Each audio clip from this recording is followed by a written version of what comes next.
We talk a lot about individual productivity, but I don't think we talk about two other levels of productivity. So in this video, I'm going to cover what those levels are, and I'm going to talk about why individual productivity on its own isn't enough. My name is Zach Parsons, and I have over a decade's worth of experience operationalizing programs and codifying business practices. So let's start with talking about individual productivity. This is personal productivity. So this is your task management, this is your time management, note taking, Pomodoro, time blocking, all that good stuff that we're all familiar with if we've been thinking about productivity by ourselves.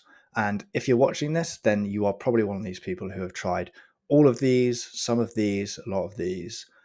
The issue I have with individual productivity is that it can be incompatible with other levels of productivity. So let me give you an example to demonstrate what I mean.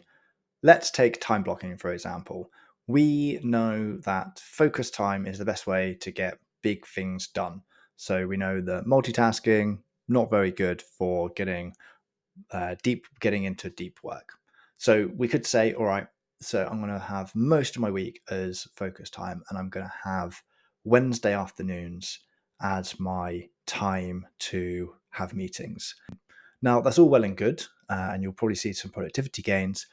But if there are other members of your team who need your input for a deadline on Tuesday, then you're in a bit of a tricky situation. Either you dogmatically stick to your, okay, this is my focus time, so I can't take a call today because today's Tuesday and my time for calls is on Wednesday, or you have to break your productivity and help your team on Tuesday.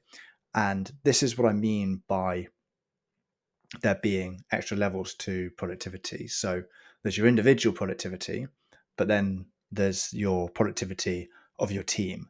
And you dogmatically sticking to your focus would be great for your individual productivity, but it would mean it would absolutely screw with your team's productivity because they're going to miss this client meeting, this client deadline. Let's go with another example and let's think a little bit bigger and try and piss off our entire organization. So let's say that you have a firm belief that the best collaboration software is Google Suite. Fine, I don't agree, but whatever. And the rest of the organization is using Office 365 or they're using Notion or whatever it is to develop documents. Now, you're going to really annoy absolutely everyone if you just firmly insist on using Google Drive despite the agreed upon software for the rest of the organization not being Google Drive. And herein lies the two levels of productivity that I think can impact your individual productivity, or at least your individual productivity needs to, for lack of a better way, interplay with. And this is your team productivity and your organizational productivity. So let's think about those two levels. So at your team productivity, you're thinking about ways of working, communication, standard operating procedures, and use of technology. So you can see that as an individual, you can think of your individual ways of working. But actually, when you get outside of just yourself, you have to work with your team. You have to communicate with your team. You have to do your operations in a standardized way so that you and your team are pulling in the same direction, not pulling away from each other. Same is true at the organizational level. So at organizational productivity level, the things that you'd be thinking about would be your culture, your training, your choice of platforms, and the combination thereof. So, for example, as we mentioned earlier, if your technology choices are incompatible, you're going to be wasting a bunch of time trying to figure out workarounds. That we mentioned Google Suite.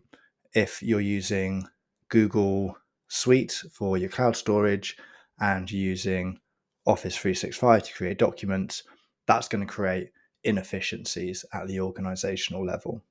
So I think there are a few trails of thought going on here, and I think I'm going to try and piece them all together for you. So there is the decision making piece, and there is the I'm an individual, how do I work more effectively with my team and organization piece. So at decision making piece, it's clear that you can make productivity decisions, or at least it's clear to me that you can make productivity decisions at an organization level, a team level, and an individual level.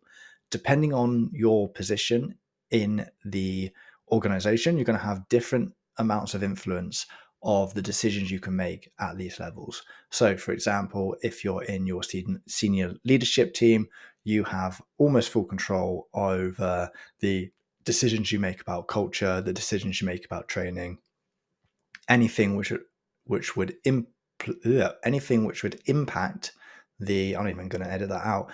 Anything which would impact productivity and organizational level. If you're a team leader, you're able to make decisions about ways of working, communication, standard operating procedures at the team level. And at an individual, you have full control over the decisions you make as an individual.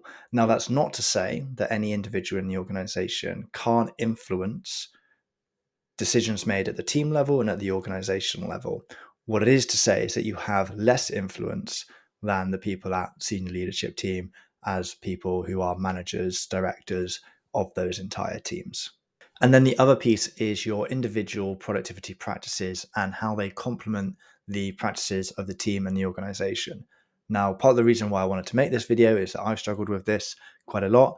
I watch a lot of productivity content myself, and I get a new approach that I want to try out, and actually it doesn't align with the rest of the organization. So one example is that in my personal life, I use a lot of Markdown technologies. So Obsidian is my main note-taking app.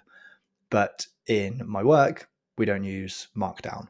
And I have to balance that of I can't shift the entire organization to use Markdown. So I have to get a balance of, okay, I use Markdown for anything that's only for me. But if it's something that I need to collaborate with on the rest of my team, then I'll use Word, which is what the rest of our organization uses. So I hope this video has given you some insight into the levels at which you can make productivity decisions in your organization and challenged you a little bit to think about how your individual productivity practices complements the practices of your team and your organization. This is the first video on this channel, so if you've watched it this far, I'd be really grateful if you could do me a favor and leave a comment telling me what team productivity topics you would like to know more about. What is it in your team that is wasting time, that's making uncertainty in your team, and I will try and cover it in a future video. In the meantime, if you could like and subscribe, I'd also be really grateful. Cheers all, and I'll see you next time.